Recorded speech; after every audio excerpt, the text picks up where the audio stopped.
How to create new profile on VS Code. Hello and welcome back to our YouTube channel How to Tutorials.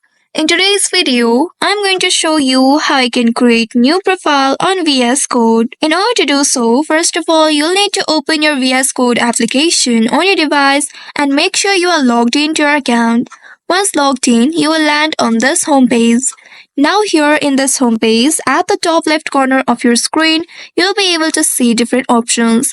Simply click on this file option and then a pop-up menu will appear. Now here you will need to select the preferences option, and once you hover your cursor over it, you'll be able to see a new menu. In this menu, select this profile option. Once selected, again, if you have already created profile before, then you will be able to see your current profile. If not, you will only be able to see the profiles option. Simply click on this profiles option and then you will be taken to this page. Now here at the top left, you will be able to see new profile option. Simply click on this new profile button and then you will see a new profile has been created. Now you can customize the extensions, settings and themes different from other profiles.